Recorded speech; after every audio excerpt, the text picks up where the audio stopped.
tardes. A continuación hablaremos sobre la crisis financiera de México. Esta se originó más o menos en el año de 1994. Las personas encargadas de brindar esta explicación somos Wendy Celis, Jean-Pierre Rivas, Lucero García, Erika Abanto y Karin Casiano. Como podrán ver, la crisis financiera económica de México fue una crisis provocada por la falta de la Reserva Internacional. Bueno, básicamente se causó por la devaluación del peso mexicano durante los primeros días de la presidencia de Ernesto Zedillo, ¿no? Esto fue más o menos a una semana aproximadamente de un proceso de devaluación de la moneda mexicana. Más o menos en ese tiempo, Bill Clinton, que era el actual presidente, solicitó al Congreso un préstamo, una línea de crédito de aproximadamente 20,000 millones de dólares para el gobierno mexicano, a efectos de que permitiera garantizar que los acreedores puedan tener un cumplimiento cabal del compromiso financiero denominado en la moneda que en ese momento tenían, que era la moneda en dólares. En diciembre de 1994, más o menos cuando la opinión pública se inclinaba a pensar que la crisis económica se había desterrado de manera total, el escenario cambia, porque hay un nuevo anuncio de una devaluación. Entonces, ¿qué sucede? Que hubieron tres novedades a los tradicionales tropiezos que más o menos se había generado en los 70, que estaba afectando a la economía mexicana. Para ese entonces se había producido una profunda reforma estructural en pro de una mayor liberación. Luego de esto se había logrado avances sustanciales en el combate de inflación, hubo una demanda de ajustes severos, pero fueron menos prolongados, y activó el mecanismo hasta el punto de arrastrar las instituciones financieras, poniendo en riesgo el sistema de pago del país. En el último elemento, más o menos, fue que las autoridades emprendieron una estrategia de rescate bancario, pero esta estrategia acarreaba un costo que era demasiado oneroso. Entonces, ¿qué sucede? Que la política de ese entonces generó que la responsabilidad de ese país haga que haya una ventaja adicional, señalando puntos que privilegiadamente en ese momento tenían que ser o estar dentro de la reforma del sistema financiero. En la crisis más o menos constituyó una ruptura del proceso de reproducción normal de economía mexicana que tuvo características comunes, ¿no?, anteriores a crisis que ya habían sido en otros países, pero en particular casi en los 80 se distinguió. ¿Por qué? Porque había una nueva mecánica de gestación y un desencadenamiento en condiciones internacionales como originales y nacionales. A continuación continuaremos con las causas y esto lo dejo a cargo de mi compañera Karin Casiano. Buenos días, mi nombre es Karin Casiano. Vamos a realizar el trabajo de la crisis financiera de México en 1994.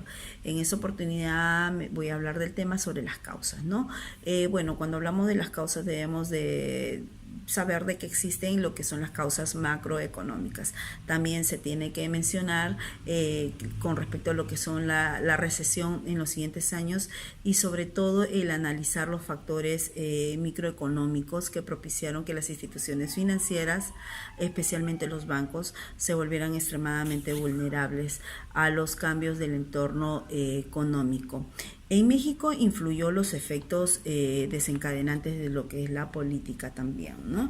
Cabe resaltar, ahora vamos a hablar de los efectos inmediatos. En lo que es en la mitad de 1994 aumentaron las tasas de interés del bono norteamericano de 30 años. También los problemas políticos, asesinatos, ¿no? Por otro lado, las alentadoras expectativas económicas, la gran disponibilidad de recursos del exterior, el aumento en el valor del colateral. También tenemos lo que es el colapso de la actividad económica, lo que es la inflación, las elevadas tasas de interés, ¿no?, que ocasionó problemas en el sistema bancario que llevaron al rescate más costoso de la historia de México.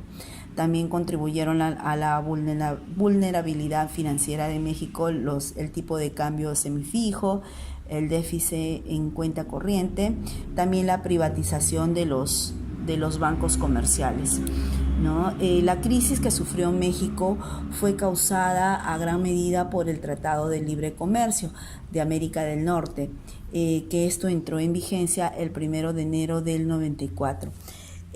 Bueno, en esta época parecía un buen lugar para invertir y esto fue aprovechado por el presidente Carlos Salinas, para poder financiar su gobierno, ¿no? Lo hizo a través de los tesobonos. Los tesobonos, ¿qué cosa eran? Eran una especie de deudas a corto plazo que se compraban y vendían en pesos, pero estaban protegidos contra ante una posible devaluación en su momento, ¿no? Al cotizarse en dólares, al momento de cambiarlo a los pesos, pagaban el tipo de cambio vigente, ¿no? Esto era para prevenir más que nada lo que era la devaluación monetaria. Las causas macroeconómicas. Los colapsos económicos financieros del 76 y del 88 muestra en el trasfondo de estos episodios, ¿no? La imposibilidad de continuar impulsando el crecimiento por medio de las fuerzas que afectan directamente al mercado interno. Con este agotamiento del proceso de sustitución que se evidenció a principios de los años 70 en la economía mexicana, que había agotado los motores endógenos de crecimiento, como ya lo atestiguaba la disminución del ritmo de expansión de la inversión privada en sus últimos años, el llamado desarrollo estabilizador, ¿no? Ante esta coyuntura, México indicó la consecuencia más gravosa de haber escogido la alternativa de continuar impulsando el mercado interno por una vía exógena como el gasto público. Consistió en que se imprimió a la economía en un comportamiento caracterizado por arranque y freno. Muchas gracias. Profesor, muy buenas tardes. Continuando con la exposición acerca de la crisis financiera de México en 1994, procedo a detallar los siguientes puntos, ¿sí?, que se muestran en las siguientes diapositivas. En este caso, la estrategia exportadora y el combate a la inflación. La protección efectiva mide la diferencia porcentual entre el valor agregado que se obtiene al vender el mercado interno y el correspondiente a la venta del mercado internacional. Es en ese sentido un indicador del sesgo antiexportador y de la rentabilidad mercado externo con relación al mercado interno. Por otro lado, la inflación no solo implica un lanzamiento al alza de nivel de precios, como generalmente se supone, sino también una alteración en los precios relativos. El crecimiento desigual de las cotizaciones de los bienes y de servicios propicia una desalineación de los precios relativos que acaba por propiciar una redistribución de los ingresos reales más amplia que la clásica entre sectores de ingresos fijos y ingresos variables. ¿Con qué afán? Con el afán de defender sus ingresos reales. Los agentes económicos se ven imposibilitados de no incrementar sus precios si sus expectativas le dicen que los demás no detendrán los ajustes económicos. Si adicionalmente esperan que esos movimientos sean proporcionalmente mayores a los previamente realizados, la tasa de inflación tenderá a elevarse por encima de la registrada en el pasado. El gobierno tomó muchas acciones que finalmente tomaron el gobierno de turno y la implicación del resto total de Latinoamérica.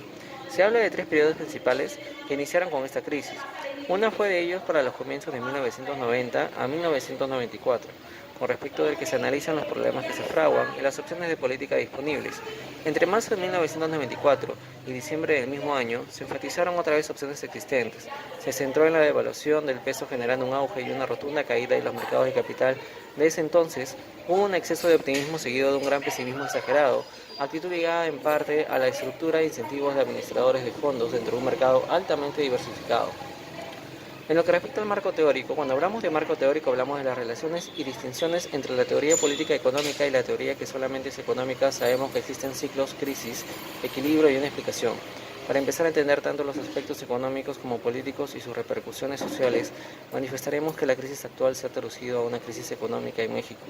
Para ello es necesario mantener una idea clara de lo que respecta a la crisis económica a una crisis financiera. La crisis económica es la fase más depresiva de la devaluación de un proceso económico.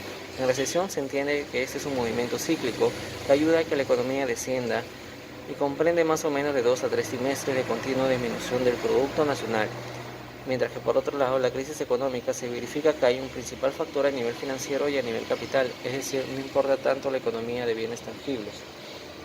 De entre ese tiempo, casi llegando a 1994, tuvieron lugar diferentes transformaciones estructurales, repercutiendo en el mercado de trabajo e ingresos de la población.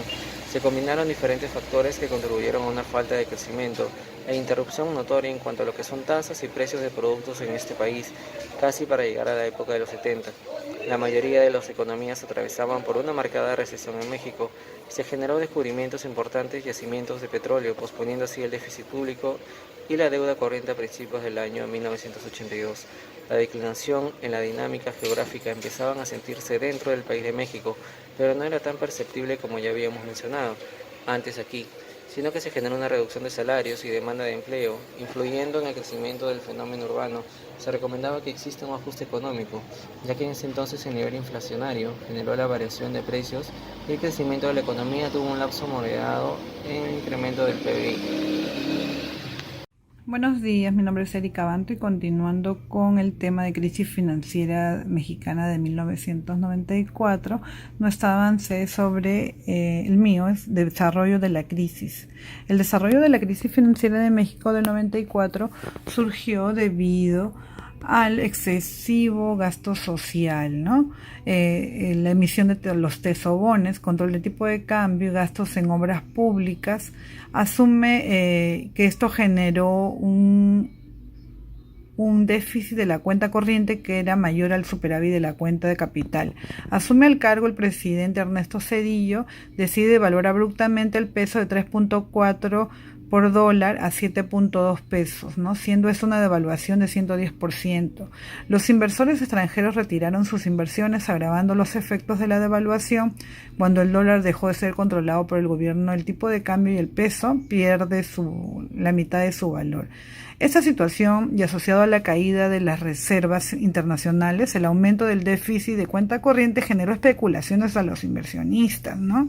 Y la fuga de capitales. En este sentido, había una inflación que colapsó la actividad económica y el quiebre de compañías, desempleo, disminuyó aceleradamente los niveles de ingreso de la población. El desarrollo continuó con las consecuencias de la crisis.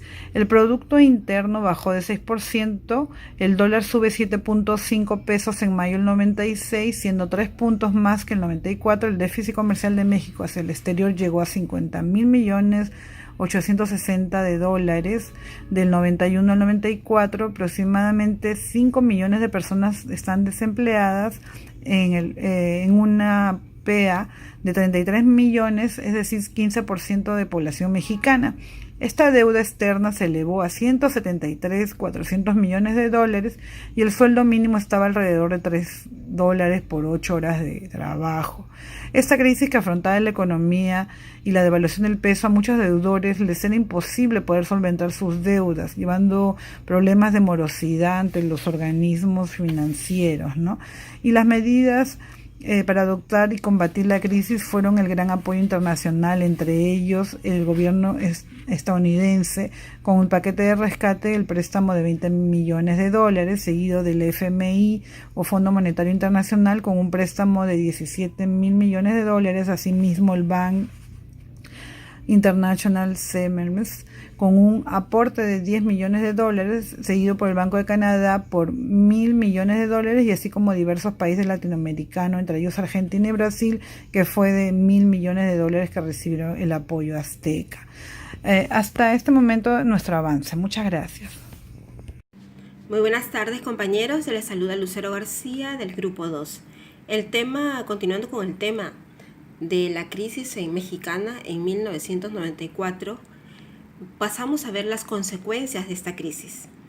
Dentro de ello tenemos que disminuyó el PBI, el Producto Bruto Interno, aproximadamente un 6%.